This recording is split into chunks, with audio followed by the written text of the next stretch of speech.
Assalamualaikum warahmatullahi wabarakatuh. Tabi pun, pemirsa Tegar TV, bagaimana kabar Anda? Semoga selalu sehat dan senantiasa semangat dalam menjalankan aktivitas di hari ini. Senang sekali rasanya saya Salsakina dapat kembali menjumpai Anda dalam dialog spesial hari ini. Pemirsa, peran serta semua komponen masyarakat tentu dibutuhkan dalam penyelenggaraan pemilu legislatif untuk mewujudkan pemilu yang berkualitas dan demokrasi. Oleh karenanya, seperti salah satu Partai Kebangkitan Bangsa atau PKB juga terus mematangkan persiapan dalam menyongsong pemilu legislatif di tahun 2024. Dan untuk bisa membahas mengenai persiapan pemilu di tahun 2024, sudah hadir bersama kita, yakni anggota Komisi 4 DPRD Kabupaten Lampung Tengah, APT Cecep Jamani SSI. Assalamualaikum Pak Cecep. Ya, waalaikumsalam warahmatullahi wabarakatuh. Bagaimana kabarnya Pak Cecep? Alhamdulillah sehat. Alhamdulillah sehat. Semakin mendekati pemilu 2024, ini semakin bersinar nih cahayanya, menggebu-gebu semangat, spirit menuju ke tahun depan. Makin semangat. Semakin semangat. Baik, banyak sekali Pak Cecep yang memprediksikan bahwa pemilu di tahun 2024 ini akan semakin berat tantangannya. Kalau menurut Pak Cecep sendiri, bagaimana melihat pemilu 2024 ini? Apakah benar terasa semakin saingannya? Ya. Jadi pemilu saat ini yang sudah ditetapkan oleh KPU yaitu 14 Februari 2024 atau kalau kita hitung mundur ya, itu sekitar kurang 260 hari 9 jam 2 menit lagi lah begitu. Jadi kalau kita hitung itu sudah waktunya gegap gempitanya sudah mulai kerasa. Sudah mulai kerasa. Jadi apalagi ini kan berbarengan juga ya dengan Pilpres yang waktunya juga berdekatan begitu. Nah ini gegap gempitnya sudah mulai kerasa. Kenapa? Karena Pilpres saat ini semua calon juga bisa punya potensi yang sama. Baik. Karena kan incumbent sudah tidak ada lagi kan begitu. Itu salah satunya itu yang menjadikan suasana pileg atau pemilu di 2024 saat ini itu begitu gegap gempita saya kira. Baik, begitu ya. Begitu semakin sudah terasa sekali. Kalau di Kabupaten Lampung Tengah sendiri untuk suasananya bagaimana dan saat ini sedang berada di tahap mana nih Pak? Jadi untuk saat ini Partai Kebangkitan Bangsa itu sudah melalui beberapa tahapan. Baik. Dalam tahapan-tahapan pemilu 2024. Yang terakhir kita sudah mendaftarkan bakal calon legislatif kita itu 50 lengkap. 50 lengkap, luar biasa. Iya, 50 lengkap untuk di Kabupaten Lampung Tengah. Baik, 50 lengkap itu sudah cukup ya, cukup ya. Banyak, cukup tinggi dari partai PKB ini. Ya. Kemudian yang ditargetkan berapa ini Pak? Jadi kita ini kan di Lampung Tengah kan ada kursi ada 50. Ya, ada 50. Sebenarnya kalau bisa 50-50-nya punya PKB dong. Kalau bisa ya. Baik. Tapi mungkin kita harus realistis ya dengan kondisi yang ada, juga melihat data-data dari perolehan di tahun 2019.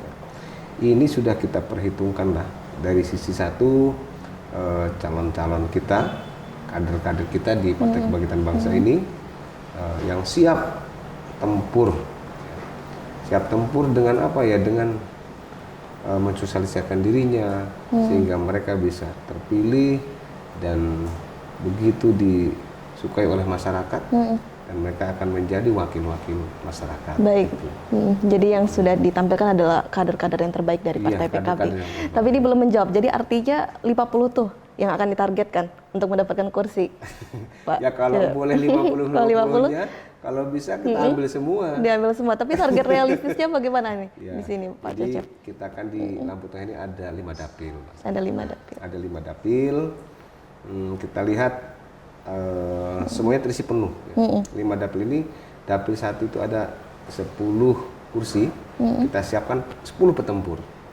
Kemudian di dapil 2 juga ada 10 kursi, kita siapkan 10 petempur. Dapil 3 11 kursi, kita siapkan 11 petempur. Dapil 4 itu 9 kursi. Baik. Kita siapkan 9 petempur. Kemudian dapil 5 ada 10 kursi, kita siapkan juga 10 petempur. 10 petempur. Ya. Dan nanti kita lihat itu kan ada hitung-hitungannya ya. Kalau kemarin kita di 2019 kita dapat 6 kursi. 6 kursi. Dapat 6 kursi. itu kita dapat wakil pimpinan 3. Ya paling tidak saat ini kita bolehlah bermimpi ya, boleh bermimpi kita jadi juaranya lah paling tidak. Jadi kita bisa duduki kursi DPRD-nya begitu ya. Baik. Ya targetnya kalau misalkan kemarin yang tertinggi 11 ya kita 12 mungkin begitu. Ya, walaupun nanti realistis mungkin di angka 10 begitu. Atau di angka itulah ya. Jadi targetnya kita juara lah paling tidak ya. Baik, itu yang menjadi harapan adalah target dari Partai PKB. Tentu mimpi tersebut harus diperjuangkan dengan banyak sekali usaha dan strategi. Apakah mungkin bisa diceritakan di sini Pak Cecep, strategi-strategi apa saja yang dilakukan PKB untuk bisa optimis mencapai target tersebut? Oh gitu ya. Tapi banyak yang rahasianya nih. Banyak rahasianya, tapi yang pasti ya paling tidak strategi secara sama lah ya dengan partai-partai yang lain juga sama saya kira. Yang dilakukan oleh partai-partai yang lain itu, satu, kita punya kader-kader yang mempunyai nilai jual yang tinggi. Nilai jual yang tinggi. Elektabilitasnya tinggi, popularitasnya bagus, kemudian elektabilitasnya atau nilai dipilihnya bagus. Itu kita siap-siapkan. Jadi dari sisi ketokohan yang kita siapkan, kemudian dia juga di masyarakat rajin turun, rajin bersosialisasi, ya bermasyarakat begitu, dan dikenal oleh masyarakat, sehingga masyarakat akan yakin, oh ini PKB memang menyiapkan calon wakil-wakil terbaik begitu di setiap dapilnya ini. Baik. Jadi salah satu strategi yang mungkin bisa dibocorkan adalah kader-kader yang ditampilkan itu memang sudah teruji dan sudah sering sekali membantu masyarakat ya. Ya itu tentulah ya tentu. Misalnya dalam hal apa ini Pak Cecep mungkin bisa diceritakan secara spesifik sudah membantu di bagian apa agar tidak kesannya juga ya janji politik dan lain-lain. Ya. Jadi satu contoh ketokohan ya. Jadi ketokohan sehingga masyarakat itu akan melihat ini memang tokoh yang layak untuk dipilih dan mewakili masyarakat. Kemudian juga kita menyiapkan generasi-generasi milenial. Jadi ada keterwakilan milenial, ada keterwakilan perempuan, ada keterwakilan tokoh, ada keterwakilan popularitas yang bagus lah di setiap dapil ini. Baik, itu yang kita siapkan. Baik, jadi PKB ini juga didominasi oleh generasi milenial juga di sini ya Pak Cecep. Tapi nanti akan kita lanjutkan kembali perbincangan kita, dan untuk pemirsa jangan kemana-mana, tetap di Dialog Spesial.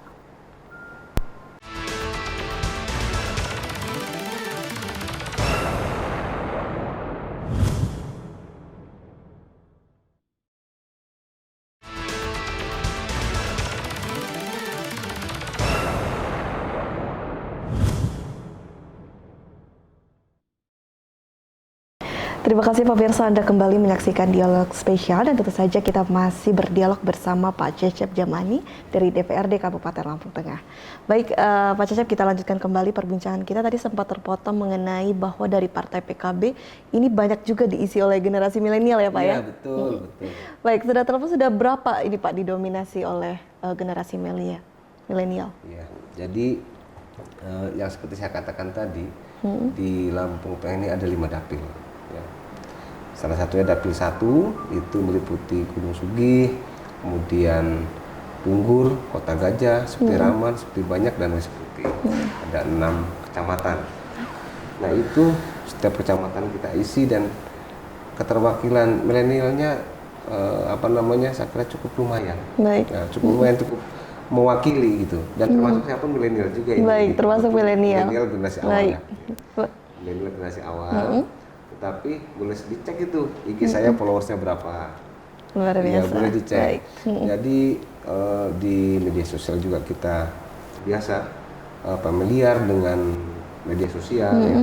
Karena itu salah satu tool atau alat untuk menyapa generasi-generasi yang ada sekarang ini. Jadi generasi milenial saat ini dengan media massa itu sudah tidak bisa lepas. Dan kita pun sebagai Partai Kebangkitan Bangsa yang juga kita ini sebagiannya diisi oleh para milenial itu bisa diadu kepiawaiannya dalam bermedia sosial. Dalam bermedia Iya. sosial, menarik sekali. Jadi salah satu bisa dilakukan media kampanye juga dilakukan melalui media sosial ya di sini Pak ya. Untuk kaum milenial, media sosial ini sangat efektif ya. Sangat efektif. Dari mana ini ukurannya nih Pak? Itu bisa dilihat dari hasil survei. Dari hasil Jadi efektivitas media sosial bagi kaum milenial apa? Ada Instagram, kemudian ada WhatsApp, ada TikTok, Facebook dan lain sebagainya. Itu sangat efektif itu. Dan hasil survei sudah membuktikan memang. Jadi kalau mau menyapa milenial, sapalah di media sosial. Sapalah di media sosial. Jadi kedekatan atau interaksi bersama masyarakat juga bisa disapa melalui media sosial tersebut jauh lebih efektif ya Pak Cecep. Luar biasa. Kalau di sini selain dari itu potensi apa lagi yang memberikan warna baru jika kursi-kursi politik ini diisi oleh generasi milenial, Pak Cecep? Ya. Jadi generasi milenial ini kan generasi yang sungguh pergerakannya sangat cepat. Jadi akselerasinya itu sangat cepat. Beda dengan generasi-generasi yang lama mungkin agak slow moving lah, jadi pergerakannya agak lambat. Tapi kalau generasi milenial ini sangat akselerasinya begitu cepat. Akselerasinya kalau tidak kita ikutin udah ketinggalan tuh. Sudah ketinggalan.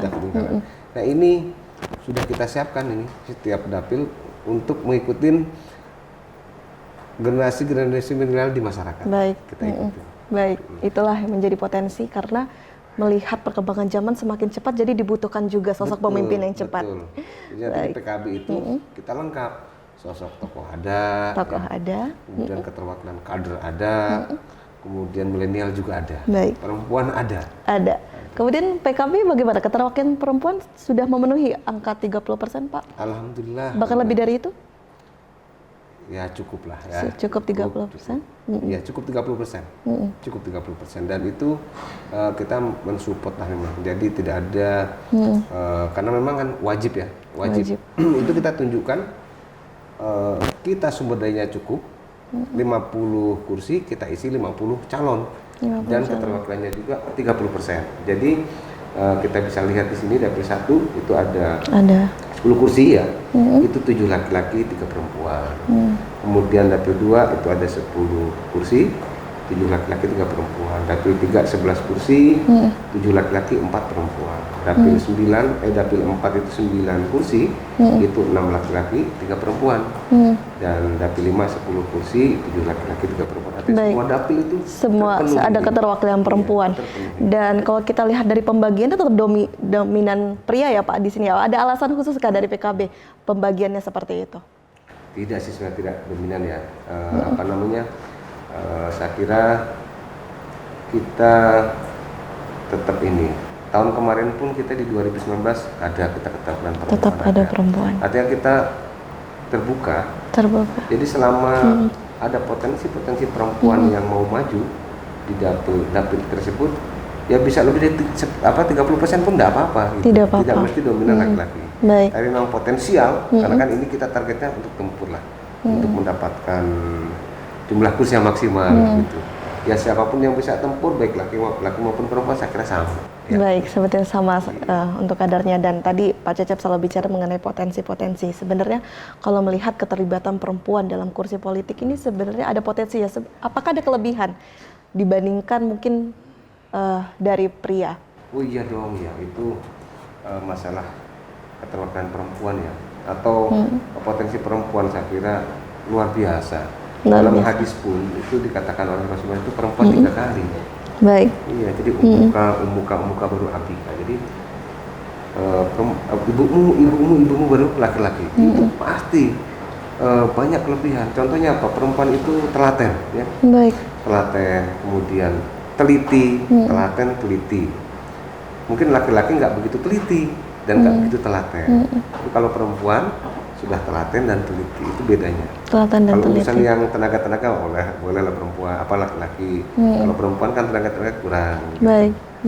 Itu salah satu contohnya ya, itu contohnya. Baik. Lalu menjelaskan kalau laki-laki itu lebih kuat secara fisik. Iya, karena disebutkan juga kan arijalu qawwamuna 'alan nisa. Laki-laki itu lebih kuat daripada perempuan, apanya ya? Kekuatan secara fisiknya.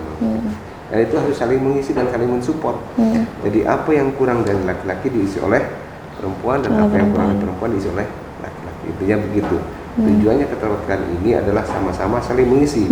Relung-relung kosong mana yang bisa dikuatkan oleh perempuan, relung-relung mana yang bisa dikuatkan oleh laki-laki. Baik, luar biasa. Jadi soft skill, ketelitian dari perempuan itu bisa lebih mampu, lebih menyerap aspirasi masyarakat. Jadi artinya tidak masalah ya Pak Cecep di sini kalau jika nanti perempuan menjadi pemimpin akhirnya. Nggak apa-apa, nggak apa-apa.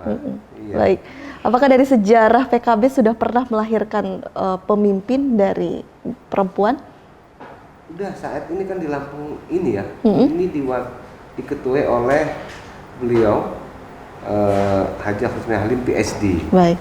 Jadi Mbak Nuni ini dia juga kader yang luar biasa. Dia juga sudah memimpin Lampung. Pemimpin Lampung. Ketua DPW PKB Lampung di wilayah. Dan juga secara gelar juga luar biasa, dia PhD. Philosophy of Doctor kan, itu luar biasa. Itu dia udah S3 kan gitu. Baik. Itu saya kira bisa menginspirasi kawan-kawan di bawah. Di Lampung ini dipimpin oleh kader perempuan. Dan hasilnya luar biasa. Jadi peningkatan kursi dari 2014 ke 2019 begitu luar biasa, signifikan. Baik. Dan targetnya juga dari 2019 ini nanti ke 2024 pun kita akan terlihat signifikan. Baik, luar biasa. Jadi dari sejarah kepemimpinan beliau sudah mencetak beberapa hal yang begitu signifikan, terlihat kemajuan untuk Provinsi Lampung khususnya ya Pak Cecep. Baik, nanti kita lanjutkan kembali Pak Cecep, dan untuk pemirsa jangan kemana-mana, tetap di Dialog Spesial.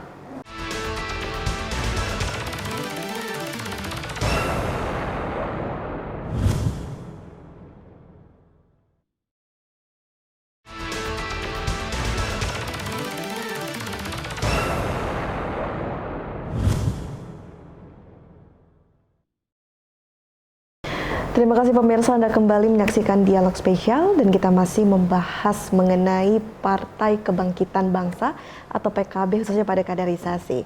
Baik Pak Cecep, kita lanjutkan kembali. Tentu saja partai politik ini akan terus melakukan kaderisasi. Bagaimana untuk bisa melahirkan sosok pemimpin masa depan yang ideal. Lalu bagaimana kalau dari Partai PKB, saya ingin tahu terlebih dahulu sebenarnya yang diusung atau paradigma dari PKB ini lebih ke apa? Pak Cecep. Mbak Sala tertarik ke PKB ya? Aduh. Baik. Boleh. Kalau tertarik saya masuk boleh Mbak Sala. Jadi di PKB ini partai yang sangat terbuka. Jadi asas kita itu Pancasila ya. Dan juga religius. Jadi kita itu nasionalis religius dan religius nasionalis. Jadi siapapun dari agama pun boleh masuk di Partai Kebangkitan Bangsa ini. Baik. Karena kita asal adalah Pancasila, terbuka kita. Kita partai yang terbuka, partai yang religius juga, partai yang nasionalis begitu. Baik. Kenapa religius? Karena kita memang secara historis kita ini dilahirkan oleh Nahdlatul Ulama. Jadi secara historis kita dilahirkan oleh PB atau Pengurus Besar Nahdlatul Ulama. Itu yang menjadikan partai PKB itu ada nilai religiusnya, tapi juga kita terbuka. Itu kita bisa lihat seperti di Nusa Tenggara Timur, itu begitu didominasi oleh anggota-anggota legislatifnya itu banyak yang non Muslim. Banyak yang non Muslim di daerah timur itu PKB begitu disukai oleh oleh saudara-saudara kita di non Muslim, sangat disukai. Kenapa? Karena bagi mereka ini salah satu jawaban bahwa PKB ini bisa mengakomodir bagi saudara-saudara kita di sana begitu. Yang non Muslim khususnya. Jadi artinya bahwa apakah ini bisa disimpulkan untuk masuk ke partai PKB artinya harus menjadi sosok yang religius? Tentu tidak di sini ya Pak Cecep ya. Kita pertama yang namanya di Indonesia kan memang wajib punya agama, ya kan? Karena negara kita adalah negara yang ketuhanan yang Maha Esa. Jadi wajib beragama. Kemudian wajib kita cinta tanah air, atau wajib mempunyai sifat yang nasionalis, karena kita punya semboyan kubul waton minal iman. Jadi cinta tanah air adalah sebagian dari iman. Baik. Jadi itulah yang mendasari kita ini, kita wajib cinta tanah air, Tetapi wajib punya agama. Kalau sampai nggak punya agama kan kita nggak mengakomodir negara kita terhadap orang yang tidak beragama gitu masalahnya. Baik, di samping itu, lalu bagaimana untuk sistem kaderisasinya? Apakah ada yang mencolok berbeda kalau dari Partai PKB sehingga harus seperti ini, atau bagaimana, Pak Cecep? Ya, jadi namanya di partai politik ini saya kira poin utamanya adalah kita bisa memiliki kekuasaan yang bisa maksimal, sehingga kita bisa juga memberikan kemaslahatan yang maksimal begitu. Kemaslahatan yang maksimal itu bisa ditopang oleh apa? Oleh jumlah kursi yang banyak. Jumlah kursi yang banyak itu menunjukkan kekuasaan di partai politik begitu. Jumlah kursi yang paling banyak itu jelas yang berkuasa di partai politik atau di DPRD sini misalkan. Partai mana yang jumlah kursi yang paling banyak itulah menjadi ketua DPRD dan bisa berbuat lebih banyak di Lampung Tengah. Begitupun di PKB. Kita mau merebut kekuasaan dan membuat kemaslahatan atau kebaikan yang lebih baik di Lampung Tengah ini, tentunya kita harus menyiapkan kader-kader yang baik. Kader-kader baik apa tadi? Yaitu salah satu adalah popularitasnya harus ada. Memang dia dikenal, tidak mungkin kita akan mencalonkan kader-kader kita di dapil-dapil itu tidak terkenal orangnya. Salah satunya wajib terkenal. Yang kedua, terkenal juga mempunyai nilai yang bagus sih, nilai elektabilitas yang bagus. Jadi nilai dipilihnya juga bagus. Udah dikenal ya dipilih begitu. Jadi kemudian dua hal tersebut bisa kita kombinasikan untuk mencapai suara maksimal begitu. Dan rajin bersosialisasi di bawah. Rajin bersosialisasi. Jadi itu menjadi salah satu syarat juga ya Pak Cecep ya. Silaturahmi itu kunci kita juga itu. Jadi silaturahmi itu caranya apa? Ya caranya kita sosialisasi dong di bawah. Sosialisasi. Maka track record ini begitu dilihat untuk jadi kader di PKB. Iya, track record yang ada. Betul. Kemudian kalau dari secara keseluruhan tahapan-tahapannya apa saja ini Pak Cecep? Apakah ada semacam tes yang dilakukan atau seperti apa? Oh iya, kita karena partai terbuka ya, partai modern, partai terbuka, PKB waktu itu kita lakukan perekrutan secara terbuka. Lewat apa ya? Lewat media massa. Kemudian juga di kantor, yang mau datang kantor silakan, yang mau lihat media massa boleh, lihat online, dan mewajibkan kita pendaftaran silon atau sistem informasi pencalonan kita itu lewat online semua. Lewat online semua. Wajib. Kita kirimkan ke DPP wajib. Kalau enggak daftar secara online, nggak ada silon dimasukkan ke partai politik, itu kita tidak bisa. Itu membuktikan bahwa kita partai terbuka, Mbak. Baik. Kemudian dibuka secara terbuka. Nah, setelah itu kita verifikasi. Setelah kita verifikasi, kita tetapkan ya bahwa tahapan pendaftaran calon legislatif atau bakal calon legislatif ini kemarin terakhir kita daftarkan tanggal 13 Mei 2023 itu. PKB sudah mendaftarkan full 50 anggotanya itu. Dengan itu sudah mulai tahapan-tahapan itu. Baik, jadi secara tahapan ini sebenarnya sangat mudah untuk dijangkau siapapun yang tertarik, asalkan track recordnya jelas. Sehingga bisa masuk menjadi kader dari PKB. Tidak terasa Pak Cecep, kita sudah di penghujung acara. Sekiranya mungkin bisa memberikan closing statement untuk pemirsa yang ada di rumah. Oke, Assalamualaikum warahmatullahi wabarakatuh. Tabi pun, jadi para pemirsa di tanah air khususnya di Lampung Tengah, bahwa Partai Kebangkitan Bangsa ini merupakan partai yang terbuka, nasionalis religius dan religius nasionalis. Artinya ini terbuka untuk semua agama yang ada di Lampung Tengah. Jadi yang penting syaratnya adalah satu, beragama. Yang kedua, karena kita ini akan berjuang habis-habisan juga di 2024. Kita sudah melakukan perekrutan calon-calon legislatif di Lampung Tengah ini yang mempunyai daya tempur tinggi. Salah satu apa yang kita lihat, aspek-aspek apa? Satu, masalah popularitas. Jadi memang sudah populer.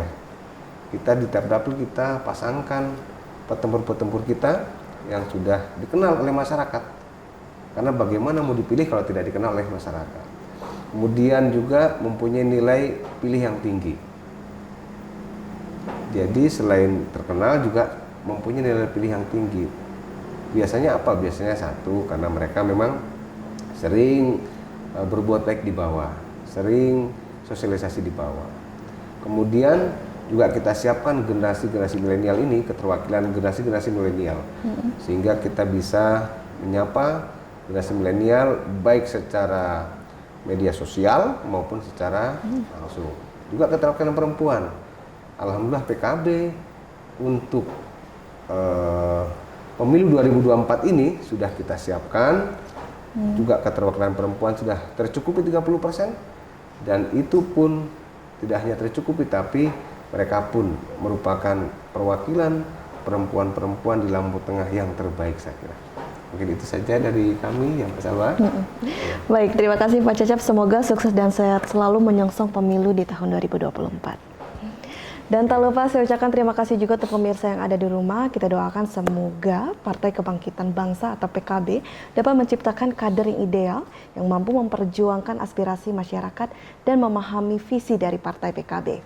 Saya Salwa Sakinah, mewakili kru yang bertugas pamit undur diri. Sampai jumpa di dialog spesial berikutnya.